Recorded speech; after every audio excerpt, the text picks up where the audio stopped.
Hi, it's Stephen Molnar here, and I'm joined by Konrad Bobilak, who's the CEO and founder of Investors Prime.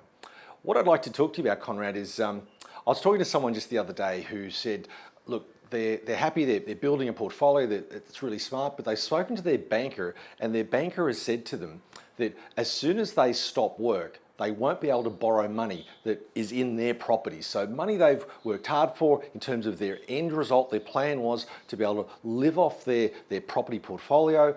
The banker has said because of the recent APRA changes that they won't be able to withdraw any money. And in fact, the banker has said to them the only way they can do it is by selling the property, which just seems ludicrous for an asset that's growing and making the money they're really happy with. So I know that at the Fast Track event, you've got some really advanced strategies. Do you want to share some solutions around that and some of your thoughts, please? Thanks, Stephen. It's a very good question. In fact, knowing your end game when you're building a large property portfolio is everything, because if you do not structure your property portfolio correctly from day one, your exit strategy could be minimized. And in fact, they could be non-existent to a large extent, apart from just selling your whole property portfolio. So before I answer the question, there's three ways, generally speaking, that investors can live off their property portfolio. And this is very important for you to understand if you're trying to build a large property portfolio. The first way is to live off the line of credit or equity that you draw out of your property portfolio. I've done this for years. I've taken 12 months off work.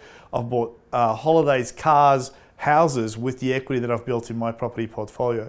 The second one is to take your line of credit or redraw money from your property portfolio and stick it into shares, annuities, something that gives you an income or dividends every year that you can live off. That's also a very valid strategy. The other way is you can sell a portion of your property portfolio. So for example, if you have 10 properties, you can sell 6, pay off the other 4, allow for capital gain tax, and then have unencumbered properties. Now most bankers, and I used to be a banker myself, think this is the only way you can live off your property portfolio, is to sell down enough of your property portfolio to basically pay off all your debts. Because the thing is, if you don't structure your property portfolio correctly from day one, in the event that you lose your job or you leave employment, you won't be able to access the equity in your property portfolio unless you're structured in a very specific way.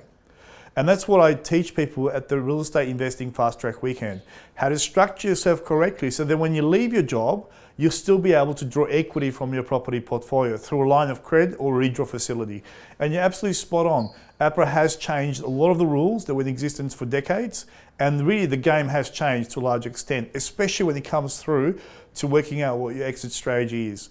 That's why I extend the invitation to everyone to attend my up and coming Real Estate Investing Fast Track Weekend. All you got to do is scroll down below, check out the dates. This is Konrad Bobilak, and I'll see you on the inside. We'll see you there. Thanks, Konrad.